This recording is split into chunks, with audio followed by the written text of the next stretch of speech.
Secrets According to Humphrey, Chapter 12. Secret Mission. As soon as Aldo's car pulled out of the parking lot, I opened the lock that doesn't lock and hurried over to squeak to Og. I'm really sorry about Maria's flat tire, I said, but at least I know where to find the cart and the bag with my notebook. Boing, boing, boing. Og hopped up and down. I was already racing across the table. Wish me luck. Boing, boing, Og answered. I slid down the leg of our table, scampered across the room, and squeezed under the door. I scurried down the hall, past more and more classrooms. Even though I'd never been in Aldo's room, I knew where it was. After passing Mr. Morales' office, I turned the next corner, raced past a drinking fountain, and saw a door with a sign on it. Custodian. I hunkered down and slid under the door. Oof! It was dark inside, and there weren't any windows. There were some glowing lights along the wall where things were plugged in, such as a telephone and a huge flashlight. Although I couldn't see much, I knew I was in the right place because I could smell Aldo's cart. As a hamster, I have a wonderful sense of smell. My human friends would be surprised to know that each of them has a different smell. I can tell who's standing by my cage with my eyes closed. I moved forward, and there it was, Aldo's cart with the trash bag from room 26. I moved closer and gave it a good sniff. Ah, yes, there was the unmistakable odor of paint and glue. The artist had used a lot of paint on their treasures, and the builders had used a lot of glue on the pyramid. I sniffed some more. There was another familiar smell, very old bedding, and yes, my poo. Do It Now Daniel had cleaned out my cage that day. At the time, I was glad my cage was cleaned, but I wasn't so glad when I thought I might have to dig through my poo. But I had to keep going. I didn't want to end up buried in a mountain of trash, so I had a plan. If I didn't have a plan before trying something so risky, I could be one sorry hamster. Luckily, the bag was on the bottom shelf. I gave the corner a swipe with my paw. It opened a tiny bit, but nothing came out. So I swiped it a little higher and repeated. The paint and glue smells were getting stronger. Oh, and so was the poo.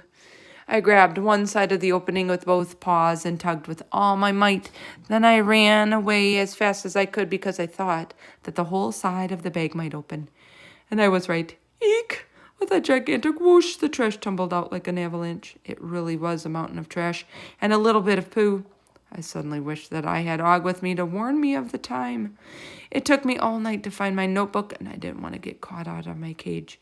It was still hard to see things, so I used my sense of smell and my sense of touch to examine everything there. Used tissues. Ew. Bits of pencils and erasers, paper with glue on it, paper with gold paint on it, a few bits of food. Who was eating in class? Little by little, I climbed the mountain of trash, which was not an easy thing to do because things kept shifting under my paws. Up, up, up I went higher and higher over mounds of paper, rubber bands, tiny pieces of chalk, and markers that had run out of ink. Markers are very slippery when you're climbing.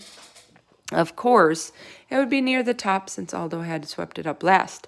I could almost see the top of the mountain when I felt something flat and firm under my paws, something like my notebook. I didn't have to look at it to know it was the right size and the right smell. Oh, notebook, I whispered. Hello! I picked it up with my front paws and hugged it close to me. But I couldn't walk down the mountain on my back legs alone. I tried holding it with my teeth, but it was heavier than I thought. It made me a little wobbly. I was trying to figure out what to do when my back legs began to quiver and shiver and wobble, and there I went tumbling down the mountain with my notebook in my teeth. Thump, bump, smack, whack, ow, wow! I rolled all the way to the bottom, but I still had my notebook.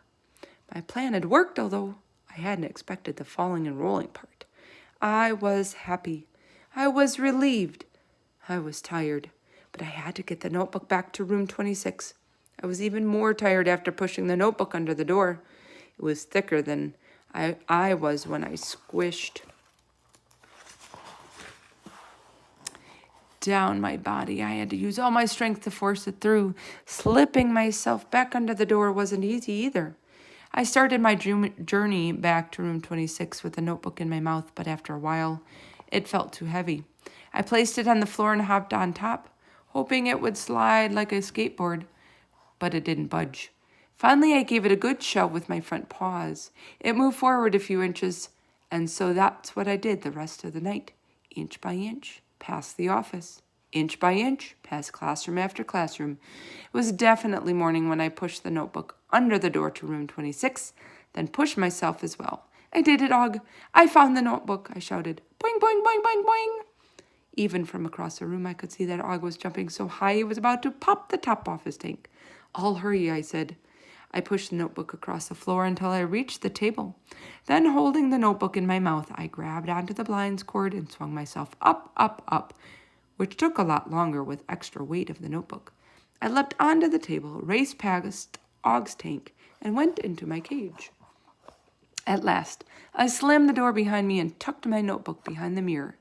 Home sweet home, I said, and I fell asleep. I tried to be a good student and keep up with the lessons in room 26, but I have to admit that I slept through the whole day. When I woke up, I felt like a brand new hamster. In fact, the first thing I did was hop on my wheel and go for a good spin, followed by a big gulp of water and tasty snack of mealworms. Then I settled into my soft bedding and listened to Og splashing around in the water side of his tank. I guess I dozed off again, but I woke up when Aldo turned on the lights. I hadn't even heard the rattle, rattle, rattle of his cart. "Ooh, boys, I'm sorry I'm late. What a night!" Aldo pulled his cart in the room. "What happened?" I squeaked. Aldo mumbled to himself as he dusted the tables. "The things I have to do," he said. "Boing, boing," Og replied. "If I could get my hands on that rotten rodent," he muttered. "Eek," I squeaked. I was one worried rodent. Aldo waved his dusting cloth. "You won't believe what happened." I'd never seen Aldo look so angry. I was in such a hurry to help Maria change the tire, I put the cart with the trash bag in my room. I already knew that, Aldo continued. "Last night, some critter, must have been a mouse, got into my room and chewed through the trash bag. When I went in there this evening, there was a mountain of trash all over the floor. Oops. I had to spend an extra 15 minutes getting it all back in the bag and cleaning the floor," Aldo said. "Boing, boing," Og twanged. I was sorry, too. Aldo shook his head. "I hate to do it, but I'm going to have to set some mouse traps. So if you smell cheese, Humphrey, don't go for it. I'd hate to see you get trapped." "Eek, eek, eek," I squeaked. "Traps." I thought I might faint. "I keep this place so clean. We've never had a mouse in Longfellow School before," Aldo said. "It's not your fault," I murmured. "It's my fault." For once, I was glad he couldn't understand me. Aldo sighed. "I was pretty mad tonight, but then I thought about the twins and I felt better. But I have to finish school fast." "You can do it," I squeaked. After Aldo left, I thought about the mousetrap, but then I remembered that there wasn't actually a mouse after all. There was only me. That cheese would not be touched. I was unsqueakably sorry that I was the cause of Aldo's extra work, and I vowed to take better care of my notebook. Humphrey's top secret scribbles. "I'm happy, happy, happy to have my notebook back to stay, and I hope, hope, hope it will never go away."